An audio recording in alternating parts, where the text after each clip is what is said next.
experience every moment through our voice. গল্পে খুঁজে পাবে ভালোবাসার স্পর্শ। ডাক্তার প্রীতি মুটকে বলে, রাজনীতির কাজ বাদ দিয়ে কেউ যদি জিমে যায় আর চাপদাই রেখে স্টাইল করে বেড়ায়, তবে মেয়েরা তো পাগল হবেই। ও হ্যালো, আমার ভাই স্টাইল করে বেড়ায় না, ভাইয়ার ফেসটাই এমন, যে যা পারে তাতেই স্টাইলিশ লাগে। ইউনো, যাকে বলে জন্মগত হ্যান্ডসাম। প্রীতি মুখ বাঁকিয়ে বলে, আসছে জন্মগত হ্যান্ডসাম। এখন চলো, আর দেরি করলে তোমার ওই জন্মগত হ্যান্ডসাম ভাই এখানে চলে আসবে, তখন আবার খাওয়ার বদলে খোটার জ্ঞান খেতে হবে। তিনজনেই খাবারের জন্য যায়। সিদ্দিক বাড়ির খাবার টেবিলে কেউ বাড়তি কোনো কথা বলে না। যা দু একটা কথা হয় সেগুলো অর্ণব জিজ্ঞেস করে আর বাকিরা উত্তর দেয়। জাফর, সিদ্দিকি আর নির্জনাও খাবার খেতে আসে। খাবারের মাঝখানে অর্ণব নির্জনাকে উদ্দেশ্য করে বলে, যেহেতু তুমি আমার ছোট ভাইয়ের বউ, তাই আমি তোমাকে তুমি বলেই রাখছি। কি নাম তোমার? নির্জনা স্বাভাবিকভাবে বলে, নির্জনা। নির্জনা, সুন্দর নাম। এই বাড়িতে কোনো অসুবিধা হচ্ছে না তো? জি না স্যার। নির্জনার মুখে স্যার শুনে অর্ণব খাওয়া বন্ধ করে দেয়। এরপর নিজের চোখ মুখ শক্ত করে গম্ভীর কণ্ঠে বলে, তোমার বাড়ি কোথায়? তুমি কে? কিংবা কেন তুমি অর্ককে বিয়ে করেছ? সে সব কিছু আমি জানি না আর জানতেও চাই না। তবে বিয়েটা যখন হয়েছে তখন তুমি এবারের বউ, এটাই সত্য। তাই আমার ছোট ভাইয়ের বউ হিসেবে তুমি আমাকে স্যার নয়, ভাইয়া বলে ডাকবে। আশা করি আমার কথা বুঝতে পেরেছ। জাফর সিদ্দিকের সাথে কিংবা অন্য মানুষজনের সাথে যেভাবে নির্জনার তর্ক করে সেটা সে অর্ণবের সাথে সেভাবে করতে পারল না। তার যুক্তি আর ব্যক্তিত্বের কাছে নির্জনা হার মেনে নিয়ে বলে, জি ভাইয়া। গুড। নির্জনা, এই বাড়িতে শাড়ি পরার কোনো বাধ্যবাধকতা নেই। তুমি যে পোশাকে অভ্যস্ত কিংবা যে পোশাক পরে তুমি শান্তি পাও সে পোশাকই পরবে, তবে সেটা অবশ্যই শালীন হতে হবে। আর একটা কথা, তোমার কোনো অসুবিধা হলে কিংবা কোনো কিছু প্রয়োজন হলে অবশ্যই বলবে। বাকি এটা তোমার হাজব্যান্ডের বাড়ি, মানে তোমার নিজের বাড়ি। So B comfortable, alright? বেশ গাম্ভীর্যপূর্ণ ব্যক্তিত্বের হলেও অর্ণবের কথাগুলো শুনে নির্জনার ভালো লাগে। সে মুচকি হেসে মাথা নাড়িয়ে সায় দেয়। নির্জনা জহুরা মঞ্জিলে মানিয়ে নেওয়ার আপ্রাণ চেষ্টা করছে। বিয়ের পরদিন থেকে রান্নাঘর সহ বাড়ির দেখাশোনার দায়িত্ব নিজের কাঁধে তুলে নিয়েছে। কিন্তু তার সকল কাজেই ব্যাগরা দেয় অর্ক। প্রতিদিন নিত্য নতুন ফোন দিয়ে আটে নির্জনাকে ভয় দেখানোর আর বিপদে ফেলার, যাতে সে বাড়ি থেকে চলে যায়। বিয়ের পরদিন থেকে অর্ক এমন সব কর্মকাণ্ড করেছে যেগুলো সাধারণ মানুষ কল্পনাও করতে পারে না। সে এখন হাড়ে হাড়ে বুঝতে পারছে কেন এই বাড়িতে ডাক্তাররা 2 দিন না যেতেই পালিয়ে যেত। অর্ক কখনো মাঝরাতে অন্ধকারে অদ্ভুত পোশাক পরে তাকে ভূতের ভয় দেখায়, আবার কখনো চুলে চুইংগাম আটকে দেয়।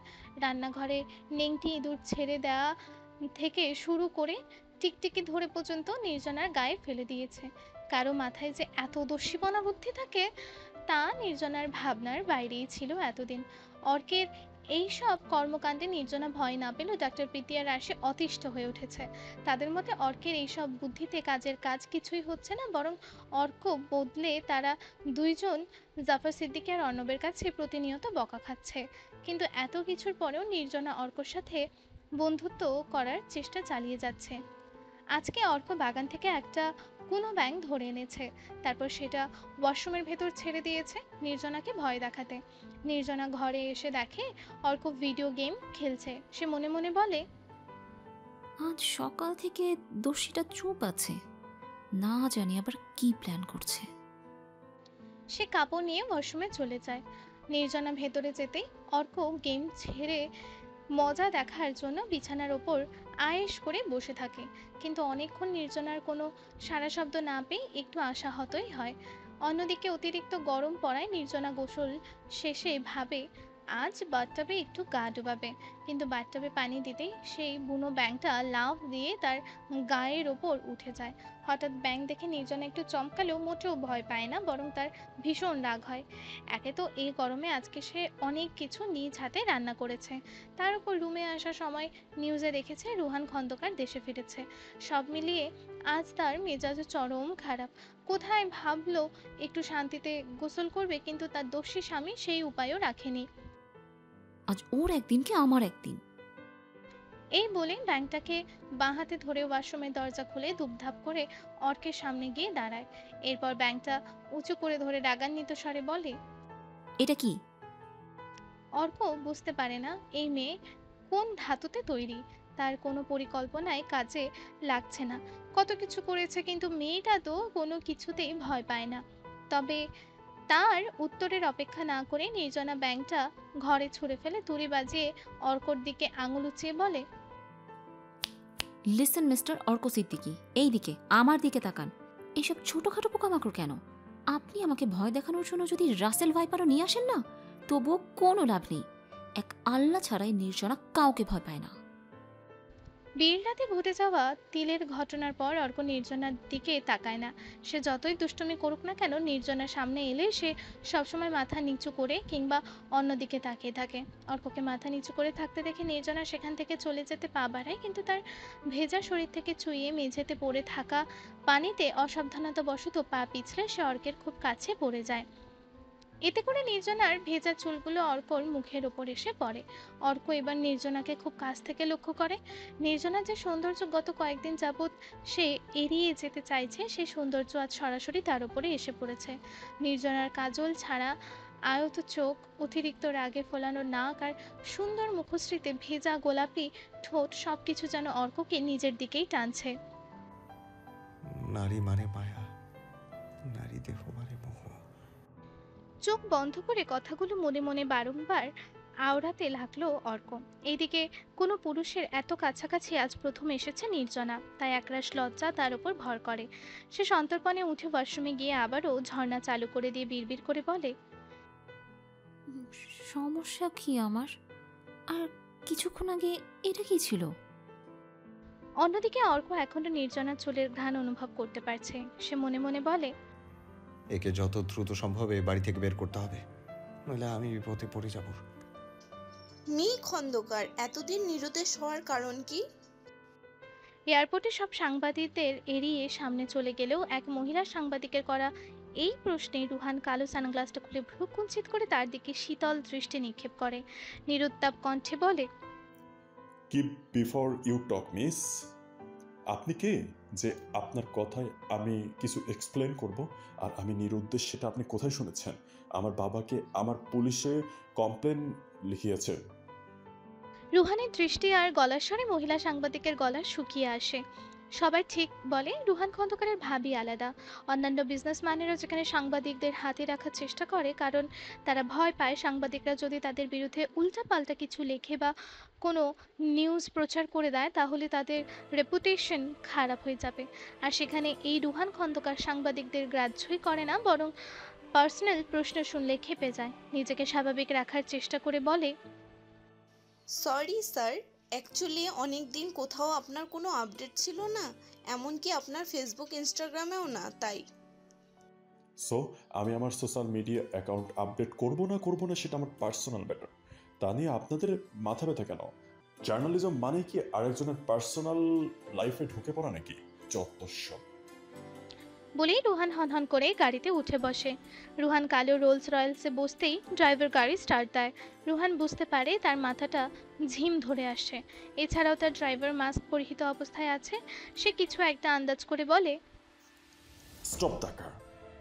কিন্তু ততক্ষণে অনেক দেরি হয়ে গেছে। রুহান ইতিমধ্যে বেহুশ। রুহানের ড্রাইভার সাথে সাথে তমিজউদ্দিন খন্দকারকে কল দিয়ে বলে, গুড, ওকে সরাসরি বাসায় নিয়ে এসো। খেয়াল রাখবে যাতে কোনো মতেই জ্ঞান না ফিরে। তিনি ফোন রেখে তার পিএকে বলেন, সব ব্যবস্থা করা হয়েছে কিনা আরও একবার গিয়ে চেক করে এসো। পিএর সাথে সাথে ইয়াস স্যার বলে সেখান থেকে চলে যায়। মাইমুনা খন্দকার নিজের স্বামীর দিকে নিষ্প্রাণ দৃষ্টিতে তাকিয়ে বলেন, তাহলে শেষমেশ নিজের ছেলেকে শেকলবন্দি করবে বলেই সিদ্ধান্ত নিলে? চোখ মুখ শক্ত করে তমিজউদ্দিন বলেন, এছাড়া আমার আর কোনো উপায় নেই। নিজের ছেলেকে সঠিক পথে আনার একটা শেষ চেষ্টা আমাকে করতেই হবে। তাই বলে সুস্থ ছেলেকে শেকলবন্দি করে রাখবে? একটা সত্য কথা বলো তো, তুমি কি ওই মন্ত্রীকে ভয় পাচ্ছ? একদমই না। ওরকম মন্ত্রী চাইলেও আমার কিচ্ছু করতে পারবে না। আমি ভয় পাচ্ছি বিবেককে, আল্লাহর কাছে পরকালের জবাবদিহি তাকে। আমি তমিজউদ্দিন খন্দকার জীবনে কোনো অন্যায় করিনি, অন্যায়কে প্রশ্রয়ও দেইনি। সেখানে পুত্রপ্রেমে অন্ধ হয়ে এতদিন তার সকল অন্যায়কে মেনে নিয়েছি। ভেবেছিলাম একদিন শুধরে যাবে, কিন্তু না, সে দিন দিন আরো বেপরোয়া হয়ে উঠেছে। তাই বাবা হিসেবে এবার আমাকে কঠোর হতেই হবে। একটা বাইরের মেয়ের জন্য নিজের ছেলেকে এভাবে কষ্ট দেওয়া কি অন্যায় না? ভুলে যেও না রুহানের মা, ওই মেয়েটাও কারো না কারো সন্তান। স্বামীর এই কথার প্রেক্ষিতে মৈমুনা কোনো পাল্টা যুক্তি দিল না, কেননা গত 5 দিন হলো তিনি জানতে পেরেছেন তার স্বামী রুহানকে দেশে এনে শিকলবন্দি করে চিকিৎসা করাবেন। তখন থেকে তিনি এর বিরোধিতা করেছেন, স্বামীকে আটকানোর চেষ্টা করেছেন, কিন্তু কোনো লাভ হয়নি। তমিজউদ্দিন খন্দকার তো নিজের জেদে অনড় হয়ে আছেন। এইবার হয় ছেলে সুস্থ হবে, না হয় তিনি নিজে হাতে ছেলেকে তার কৃতকর্মের শাস্তি দিবেন। রুহানের 2 মিনিটের সাক্ষাৎকার মুহূর্তেই ইন্টারনেট ভাইরাল হয়ে গেছে। হ্যাশট্যাগ গার্বেজ এখন সবার নিউজ ফিডে। সকাল থেকে কম করে হলেও 50 বার আরশি আর ডক্টর প্রীতি ভিডিওটা দেখেছে। এরা দুজন রোহন খন্দকারের ডাই হার্ট ফ্যান। এখনও তারা বাগানে বসে সেই ভিডিওটাই দেখছে আর বিশ্লেষণ করছে। ওহ, ব্ল্যাক শার্টে রুহানকে আজকে কি হ্যান্ডসাম লাগছে। আরশির কথার প্রেক্ষিতে ডক্টর প্রীতি বলে, রোহানকে সবসময় হ্যান্ডসাম লাগে, এ আর নতুন কি? তা যা বলেছ, রুহান যেমন দেখতে তেমনই অ্যাটিটিউড, যাকে বলে একদম খাপে খাপ। তবে আজকে রুহান এয়ারপোর্টে যা করলো একদম রকিং। সব সাংবাদিকের মুখে তালা। তখনই সেখানে অর্ক আসে। তোমরা এখানে? আর আমি তোমাদের সারা বাড়ি খুঁজে বেড়াচ্ছি। তারা দুজন একসাথে প্রশ্ন করে, কেন? নতুন একটা প্ল্যান মাথায় এসেছে। অর্ককে মাঝপথে থামিয়ে ডাক্তার প্রীতি বলে, আমি নাই। আরশি তাল মেলায়, এবার আমিও নেই। আরে একবার প্ল্যানটা তো শুনো। আরশি অর্ককে পাত্তা না দিয়ে বলে, কোনো কিছুই শোনার নাই। তোমার এসব প্ল্যানের জন্য আমরা আবার বকা খাবো। প্রীতি আরশিকে সমর্থন করে বলে, এক্স্যাক্টলি। তাছাড়া মেয়েটা তো আর তোমার কোনো ক্ষতি করছে না, কত এফোর্ট দিচ্ছে তোমার সাথে বন্ধুত্ব করতে, কিন্তু তুমি। আমার প্রয়োজন নেই টাকার লোভে পাগল বিয়ে করে এমন কারোর সাথে বন্ধুত্বের। তোমাদের কারো হেল্প লাগবে না, যা করার আমি নিজেই করব। বলেই সেখান থেকে চলে যায়। পরন্তু বিকেলে নির্জনা ছাদে ঘোরাঘুরি করছে। এই বাড়িতে আসার পর থেকে এটাই তার রুটিন। বাগানের চেয়ে ছাদের খোলা আকাশ তার ভালো লাগে। আজকে নির্জনার মন খারাপ। সে দেখছে কিভাবে আরশিদ আর ডাক্তার প্রীতি রুহান খন্দকারের ভিডিও দেখছে আর তার প্রশংসা করছে। নির্জনার ইচ্ছা করছিল চিৎকার করে বলতে, তোমরা যার এত প্রশংসা করছো সে আসলে ভেতর থেকে একটা অমানুষ সাইকোপ্যাথ। বন্ধ করো এর ভিডিও দেখা। কিন্তু সে নিরুপায়। খানিকটা অন্ধমনস্ক হয়ে এসে ছাদের দরজা খোলে, আর দরজা খুলতেই আগে থেকে ভেতরে লুকিয়ে থাকা অর্ক ভূতের মুখোশ পরে তার সামনে এসে ভাও করে চেঁচিয়ে ওঠে। অন্য সময় হলে নির্জনা নিজেকে সামলে নিত, কিন্তু আজ অন্যমনস্ক হয় আর মন খারাপ থাকায় সে আর নিজের মন মস্তিষ্ককে সামলাতে পারেনি। তাই অর্ক এইভাবে সামনে আসাতে সে প্রচণ্ড চমকে গিয়ে একটু পেছাতেই পা পিছলে সিঁড়ি দিয়ে নিচে পড়ে যায়। ঘটনাটা এত দ্রুত ঘটেছে যে অর্ক কিছুই করতে পারে না। সে ভেবেছিল অন্যান্য বারের মতো নির্জনা এবারও হাসি মুখে তাকে বলবে, আমি কিন্তু একটুও ভয় পাইনি। আপনার আরও নতুন নতুন বুদ্ধি বের করতে হবে দোষী ছেলে। শুক্রবার থাকায় আজ অর্ণব কোথাও বের হয়নি। অনেকদিন পর ভালো রান্না পেয়ে সে একটু বেশি খেয়ে ফেলেছে। মা মারা যাওয়ার পর এত যত্ন করে অর্ণবের বাড়িতে কেউ রান্না করেনি। নির্জনা আশায় বাড়িটা কেমন যেন আগের মতো সাজানো গোছানো হয়ে যাচ্ছে। অর্ণবের মনে হচ্ছে দিন দিন জহুরা মঞ্জিলে নির্জনা তার মায়ের জায়গায় দখল করে ফেলেছে। তার বাবা আগের মতো নিশ্চিন্তে ঘুমায়, তার ছোট ভাই বোন দুটো সারাদিন বিচ্ছুর মতো দুষ্টুমি করে বেড়ায়। তাকে দেখে আর ভয় পেয়ে নিজেদের গুটিয়ে নেয় না। বাড়িতে এখন সে শান্তি অনুভব করতে পারে। তবে একটা প্রশ্ন তাকে এখনো তাড়া দিয়ে বেড়াচ্ছে, নির্জনার মতো এত ভালো একটা মেয়ে কেন অর্ককে বিয়ে করলো? টাকার লোভে কাউকে বিয়ে করার মতো মেয়ে তো তাকে মনে হয় না। এইসব ভাবতে ভাবতে সে আনমনে হাঁটতে গিয়ে কোনো কিছুর সাথে হোঁচট খায়। নিজেকে সামলে সেদিকে ফিরে তাকাতেই দেখে নির্জনা মেঝেতে পড়ে আছে, তার মাথা ফেটে রক্ত বের হচ্ছে, আর ঠিক ওপরে সিঁড়িতে অর্ক পাথরের মতো দাঁড়িয়ে আছে। অর্ণব অর্ককে শেষ এমন অবস্থায় দেখেছিল 15 বছর আগে, যখন সে স্মরণ করতে পেরেছিল তার মা আর দাদি তাকে বাঁচাতে গিয়ে মারা গেছে। কিন্তু এখন এইসব ভাবার সময় নেই, তাই সে চিৎকার করে ডাক্তার প্রীতিকে ডাক দেয়। প্রীতি আর তার মায়ের সাথে ভিডিও কলে কথা বলছিল। অর্ণবের চিৎকারে সে দৌড়ে বের হয়ে আসে। শুধু সে না, বাড়িতে থাকা বাকি সবাই সেখানে উপস্থিত হয়।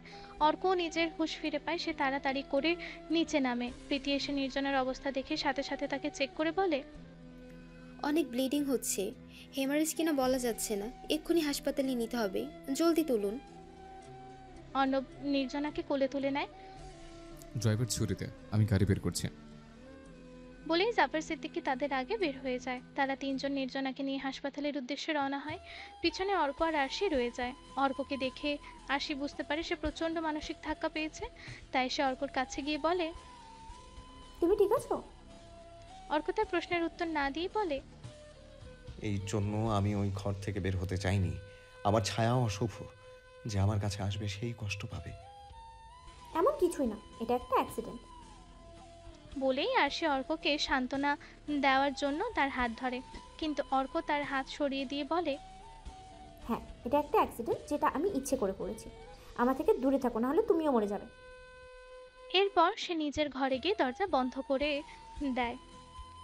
রক্তক্ষরণ হলেও ক্ষতটা খুব বেশি গভীর ছিল না, তাই হাসপাতাল থেকে ব্যান্ডেজ আর কিছু টেস্ট করে নির্জনাকে ছেড়ে দেওয়া হয়েছে।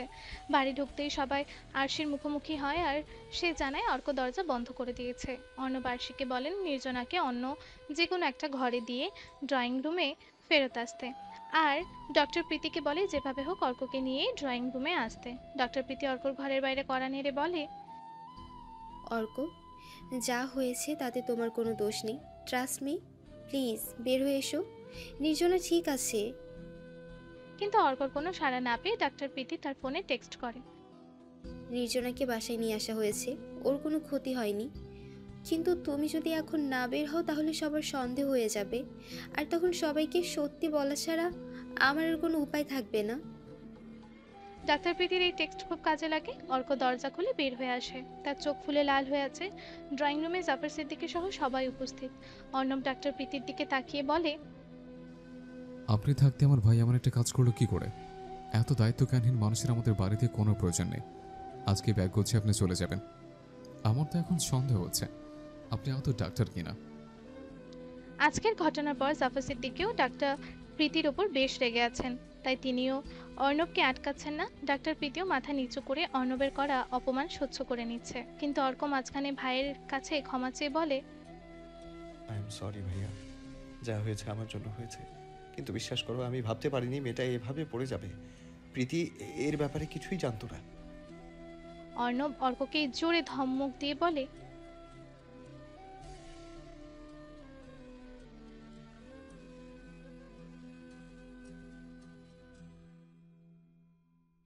নিজের ভাই আর প্রিয় বন্ধুকে এইভাবে হেনস্থা হতে দেখে আরশির মোটেও সহ্য হলো না। স্বর্ণবের সামনে দাঁড়িয়ে বলে, ভাইয়া, ওই মেয়েটা টাকার লোভে মেন্টালি সিক একটা মানুষকে বিয়ে করেছে, আর তুমি এমন একটা মেয়ের জন্য নিজের বাড়ির লোকদেরকে অপমান করছো। এটা কিন্তু ঠিক না।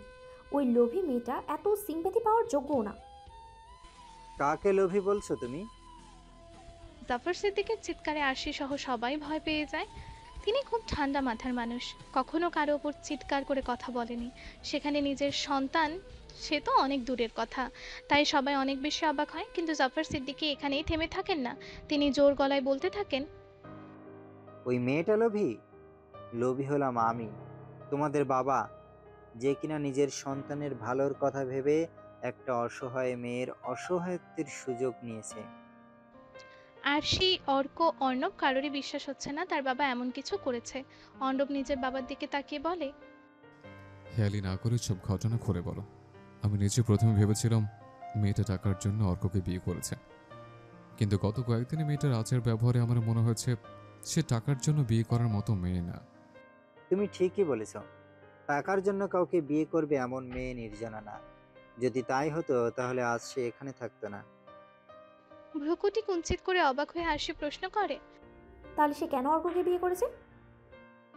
একটা দীর্ঘশ্বাস ছেড়ে জাফর সিদ্দিকী নির্জনার জীবনের সমস্ত কথা বলেন, শুধু রুহান খন্দকার নামের বদলে অন্য নাম বলেন, আর কাহিনী শেষ করেন এই বলে, আমার কাছে নির্জনা যখন সাহায্যের জন্য আসে তখন আমি তাকে শর্ত দেই, সে যদি অর্ককে বিয়ে করে তবেই আমি তাকে সাহায্য করব। এরপর সে আমার প্রস্তাবে রাজি হয়ে যায়।